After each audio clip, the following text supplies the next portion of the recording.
Hey y'all, hey, so we're back. We're back with another video, child. Last night was a lot. Last night, Elimination Chamber, it was a lot going on. It was so much. It was so much. I want to start off by saying, again, so it's about to actually hit like the year anniversary of like me watching wrestling, like kind of like really standing in tune.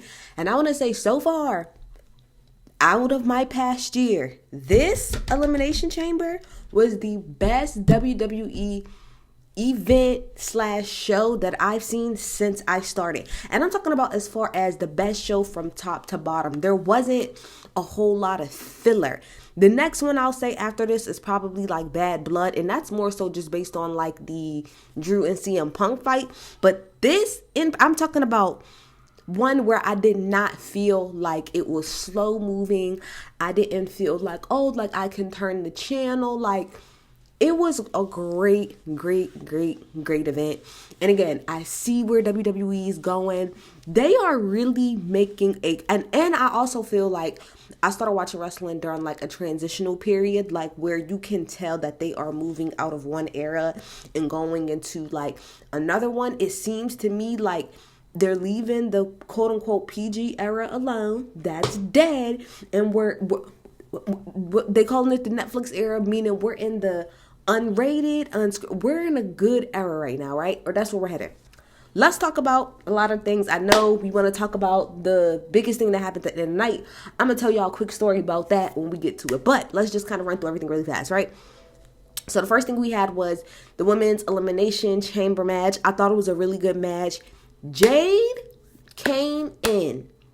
Let me tell you, like I said, there was some weeks here and there that I was missing, like, watching wrestling, but I was keeping up with the fact that, like, Jade had got her, like, ass beat out of nowhere and pretty much got, like, put, like, to the side or whatever, and so Naomi pretty much stepped in, and I'm like, okay, I guess, but, like, where the fuck is Jade? First of all, let me say this. Jade looked so damn good.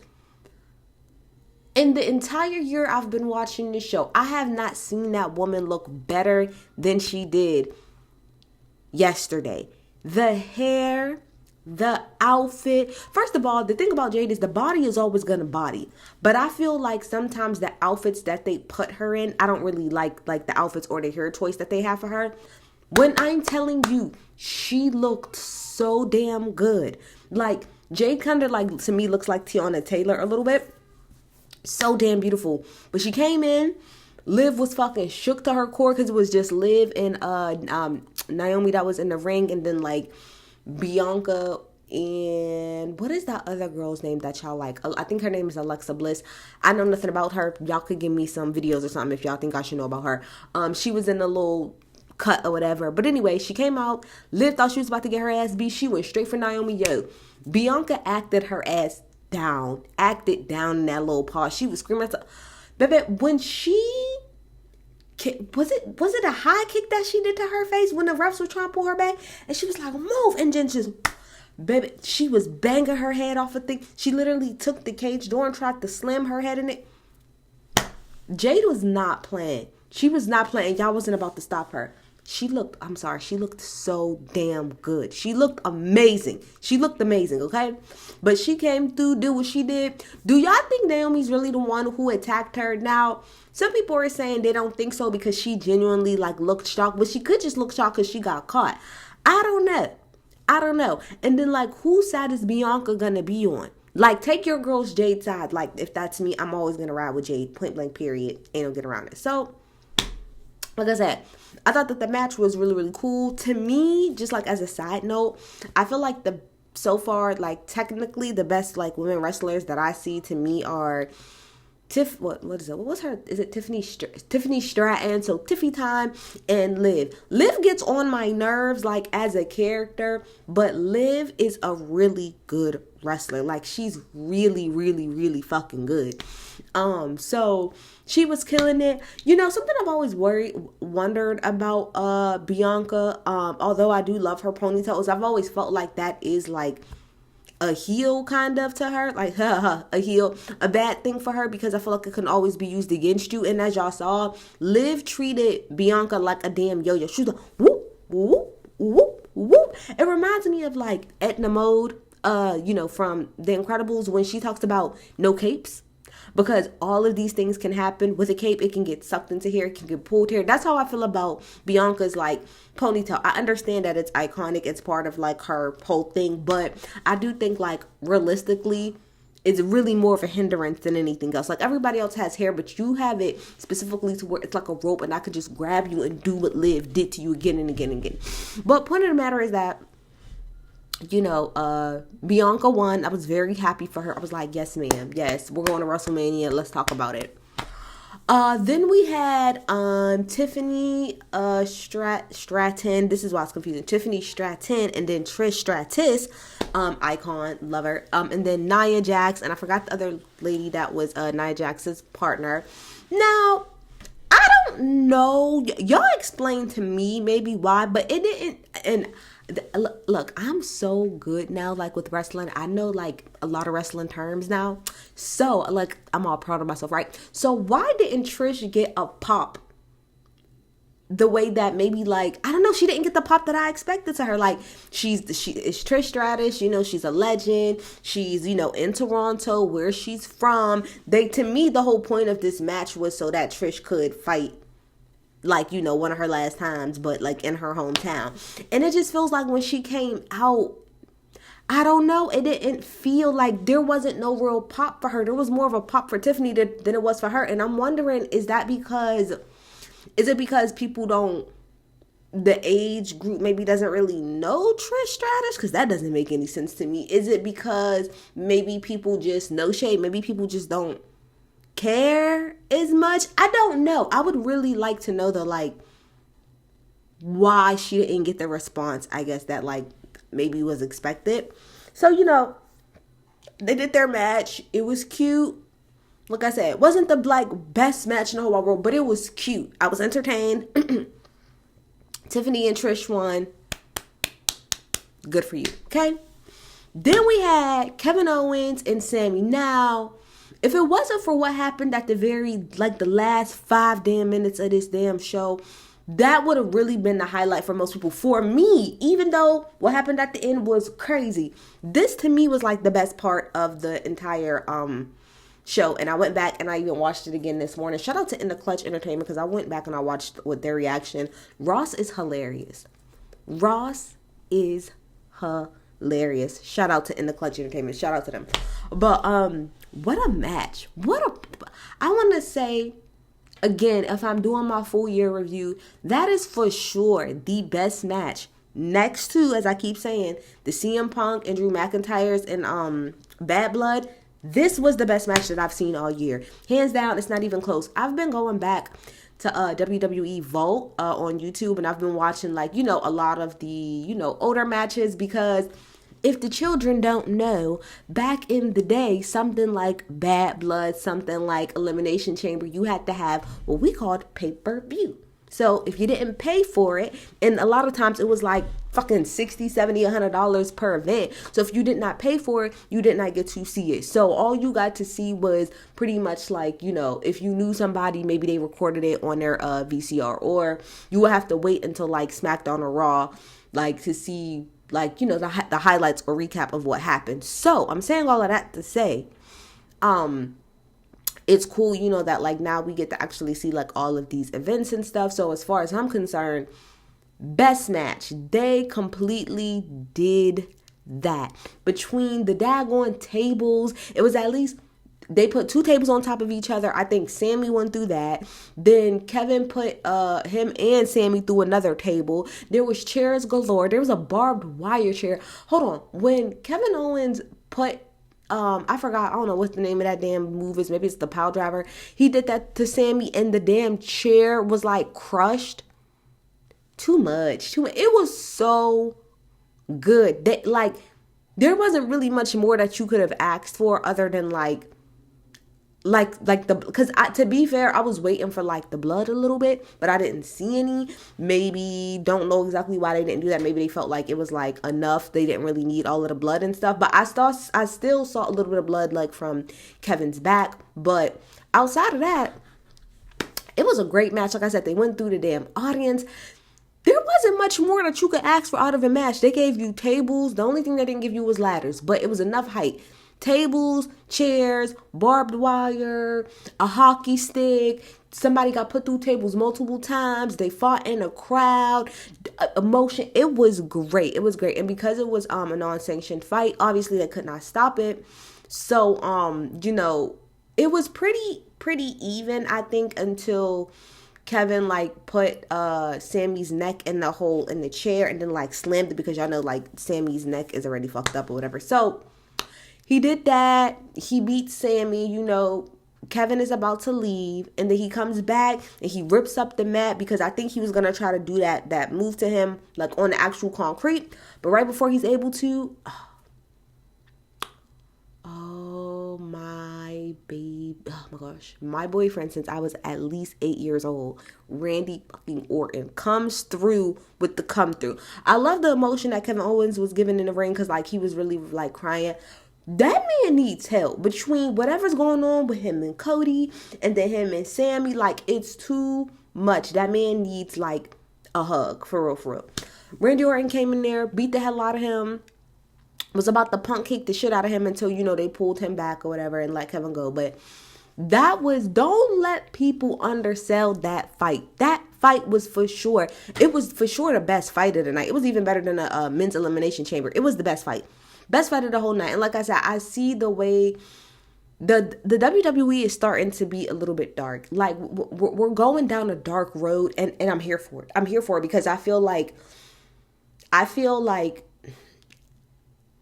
the WWE has to find, I think, like a good line of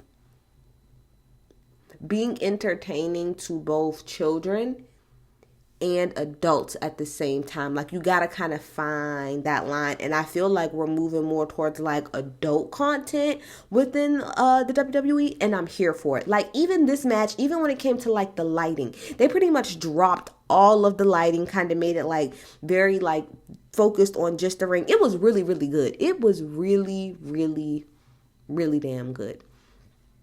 So then obviously we have the men's elimination chamber. Everybody comes out, does their little thing. I thought CENA still did a good job. Now his daggone bald spot at the top of his head was bothering me so much. I've never noticed that about John Cena. Maybe because in the movies they cover it up or whatever, but it was bothering me so much. Like, just cut it off. Like, just pull a full Kurt Angle. What would really be sickening is if he just cut all his hair off. Like, come to WrestleMania with a baldy. Like, just cut it all off, because it was so distracting, the whole daggone match. But Cena and everybody and Punk and, okay, let me see. I'm trying to think.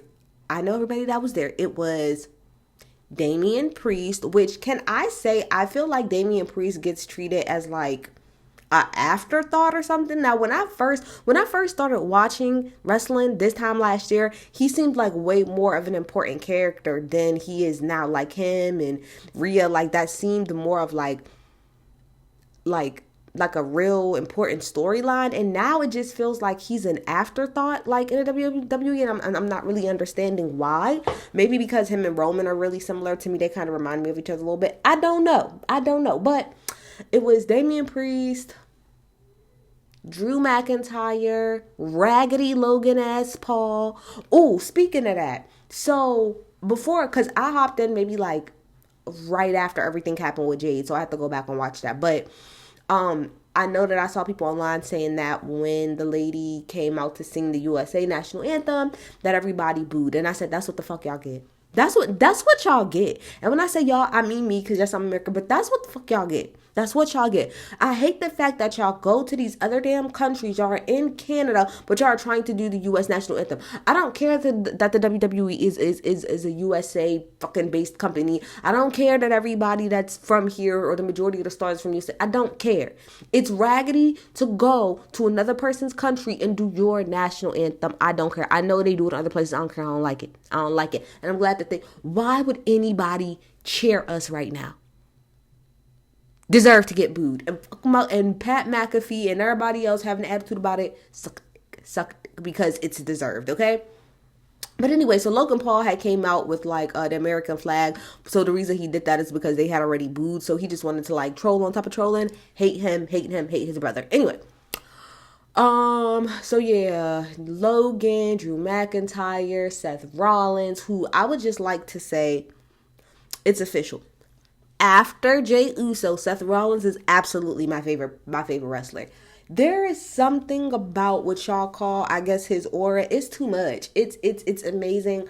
I don't care. He comes out in the most ridiculous outfits. That outfit that he had on last night reminded me of the SpongeBob outfit at the very, very end of the SpongeBob movie when he was, doing little guitar and stuff and singing the song. I love him. Every time he makes a statement, he has good like presence. I love him. And then I also seen like an interview a couple months ago with him with somebody, and I just like really liked everything he had to say. I like him, love him, love him, love him. Whoa! I'm literally getting my 1-year-old to do that. That's how much I stand now, right? She goes up. Anyway, so Seth Rollins, then obviously you got CM Punk, and then John Cena comes out, blah, blah, blah, blah, right?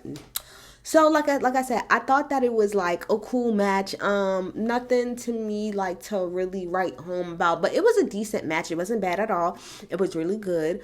Something else as a sidebar too that I've thought about this like the last couple of weeks is like wrestling is something you would think given how physical wrestling is that it's like a quote unquote young man's game. But it's really not. Like, if I go back and I think about, like, the people when I was growing up and even now. So, granted, like, CM Punk and Cena, like, they're kind of, like, near retirement. But even if you take them out of it, if you look at Cody, Damian, Drew, Seth, like, all of the, like, popping people in wrestling, they're all in, like, their 30s and their 40s. It ain't like, think about this. Like in the NBA and the NFL, a lot of times, like the prospects, you're looking at the younger guys. So you're looking at like the Wemby and the Jason Tatums and all of those people.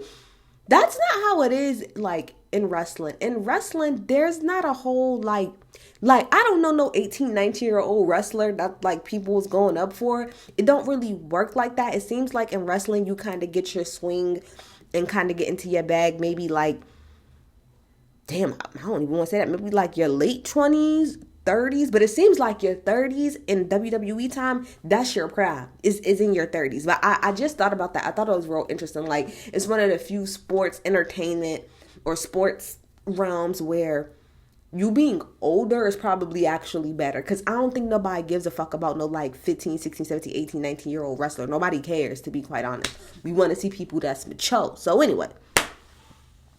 So then that was cool or whatever. I think at the end it was like Seth, John Cena, and CM Punk. Seth wanted to get at CM Punk on his own, but that didn't work. So John Cena and Punk double teamed him, and then y'all know what happened. Y'all watched. At the end of the day, long story short, John Cena won. He's going to WrestleMania. Yay! Okay, so then we have Cody. So Cody comes out or whatever, he comes into the ring, shakes John's hand, John hugs him like, it's going to be me and you at WrestleMania. That's it. It's me and you. Now, let's keep going because I'm going to say my thoughts at the end, right? So then, I want to say also before this whole thing happened, right? There was this 2 to 3 minute long package of talking about The Rock and how, The Rock is a TKO board member and then just everything great about The Rock's like career. He has all of these TikTok followers and he's the biggest actor and how all of his movies has performed. And I'm sitting here and I'm looking at, I'm like, are we really having like a whole 2 to 3 minute package to tell us how great The Rock is? Because, like, love him, he's great, but like, I've never seen somebody S their own D so much. Like, what the hell is going on? And then I stopped and I was like, oh, because then the very next segment was with him and Cody. I said, okay, so the point of that package was to tell Cody, I can get you this. You sell your soul to me, you come over here to this side, that's what you gonna get. Which is what he said to him before, similar to what CM Punk was trying to like warn Cody about a couple of weeks ago, when he was saying like, when you're that number one guy, these are the things that comes with it. Loved it, right? So then The Rock comes out with Travis Scott. I don't know what the hell. I understand why Travis Scott is there. He's there like for like the casual viewer who doesn't know shit about shit, but knows who Travis Scott is. He's also there for the people that do like WWE, but then also likes Travis Scott. But he's mostly there for the kids. Be clear, he's there for the kids so that they can say that a rapper that they really like had something to do with something, although he was inconsequential as far as I'm concerned. But anyway, he come out to fiend, okay? The Rock comes out, gets into the ring, and The Rock pretty much, says, all right, Cody, it's time. So The Rock offered Cody a couple of weeks ago, look, you got to make a decision. Either you going to be over here with me, which is what I did in my video last time, or, you not going to be on my team, and we'll see how that goes.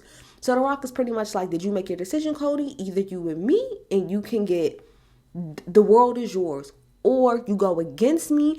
And he said, the dreams die again, which is shady, because he talking about his daddy low-key, and that's not very nice to Rock. So Cody, does his typical, no, I'm not going to sell because I sold my soul to the people and to this ring, giving very much so babyface energy. And then he said, so you know how I feel, Rock? He said, go fuck yourself, Rock. Hold on, Michael Cole said, that is the worst thing that anybody has ever said. Like, he said that is the worst thing that's ever been said, like, period, done. If y'all don't know, that's a big deal because, they don't curse in wrestling. Like, they even be bleeping out the holy, or like when they go fuck yourself, like they bleep all of that out. So for Cody, who was like their top babyface, to say like full F-U-C-K, no bleep, no stuttering, no nothing, and specifically to The Rock, that was a moment. And honestly, like somebody said, it could have ended right there and that would have been it. But then Cody turns to John Cena, shakes his hand like, we gonna see this at WrestleMania. He gives him a hug, and The Rock is standing like behind Cody. And so when Cena is giving him a hug, you see Cena's whole face drop. And from that moment, that was it. John then kicks fucking Cody in the damn balls, and that's it. Cena has turned heel. Let me tell y'all really fast how I figured all this out, right? Because I'm not gonna lie, I kind of fell asleep a little bit. I was just tired. It was a long day. I was not having a good day yesterday. But I had went into my bedroom. I had just put my baby to sleep. I had went into the room. Now, I had fell asleep for a little bit, like during the men's match. But I literally woke up. As soon as I woke up, it was Cody saying, I sold my soul to like the people into the ring. And I'm like, oh, okay. And I saw John. I was like, oh, okay, John must have won. I promise you, I feel like I closed my eyes for like no more than like 5 seconds. When my eyes opened, listen to what I'm saying. It went from me seeing Cody saying he wasn't selling his soul to literally, I promise, it felt like 5 seconds later, I closed my eyes, I opened my eyes, and Cena is in the middle of the ring with Cody over his shoulders. I popped up stuff out of bed. I said, what the fuck? What the fuck did I just miss? I'm like, my mind couldn't even connect the two because of how tired I was. I was like, there's no way that I'm seeing Cody on Cena's. I said, you know what? I said, so you're trying to tell me that now John Cena's the bad guy? And then I seen him beat his ass, and I said, nope, I gotta turn this off. Nope. I don't even got I literally cut it off because I did not have the brain capacity. I was too sleepy, too tired. I had no capacity to connect the two. I said, no, that doesn't even make sense. I felt like maybe I was dreaming. I literally went to sleep. I dreamed about the damn match a little bit, and I woke up. The minute I woke up this morning, I immediately went on Peacock and ran that shit back. And I said, you've got to be shitting me. You've got to be shit. Good job, Triple H. Good job. First of all, it was done flawlessly. I think it made all the sense in the world. Now, I felt as if I thought that CENA should go heel, because I know it's been a little bit of a conversation, but I didn't think that he would, given that this is like his last year. And I'm like, yeah, there's no way that he's gonna want to be like the bad guy like in his last year. How wrong were we?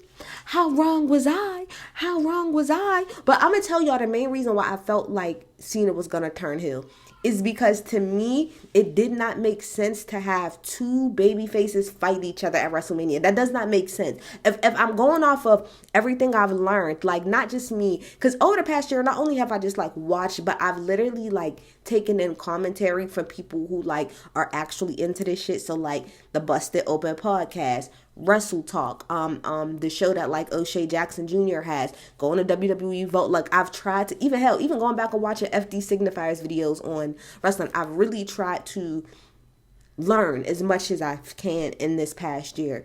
And one thing that's, to me, that is obvious, that's been sticking out, is that wrestling is good versus evil, bad versus good. That's just their formula. It's always been like that. So it didn't make sense to me for two quote-unquote good guys, which would be CENA and Cody, to go against each other at WrestleMania. That doesn't really make sense to me at the end, because I'm like, what are y'all trying to split the fan bases? Like, that doesn't seem like a good, entertaining, like, way to draw people in. That was just me. So that's why I was like, either A, The Rock is going to have to go against Cody, but somebody else who is an adversary to Cody or to John is going to have to go against each other for it to make sense. So the fact that they turned CENA heel, now it makes sense that Cody and CENA is going to go against each other at WrestleMania. That was so smart. And the fact that I do believe the whole thing when back during Bad Blood, when Rock did the 1, 2, 3 and then went like that with his neck, I do believe that that's connected to the throwing up that CENA did, because if y'all pay attention, when he told CENA to do like this, he didn't do 3. I think maybe he did 2, maybe he did 3, I don't know, but he went like this. They had this shit planned from the beginning. And I just want to say shout out to WWE, shout out to like The Rock, shout out to Triple H, because they have been getting dragged the past year over how they've handled The Rock and his character, and CENA and some of like the kayfabe things, I guess, that they've done, and a lot of people didn't like it, but it all makes sense now. One of the biggest things about the WWE that people who are not into it say all the time is that it's fake, me being one of those people. But I think it makes all the sense in the world to try to ingrain as much realism with the real world, especially with social media now, into this. So yes, we're going to talk about the fact that I am The Rock, and yes, I am a TKO board member, but we're also going to talk about what my role, the role that I play in WWE, how like that affects real world shit, and how it could affect Cody in the real world outside of this universe. I love that angle. I love it. I think it's a great way to encompass like the WWE universe and like real life. I think it's genius. So shout out to whoever did this, but I was entertained. But y'all get in the comments, tell me what y'all think. Are y'all excited that CENA turns heel, or are y'all sad? Y'all get in the comments, tell me about. Bye.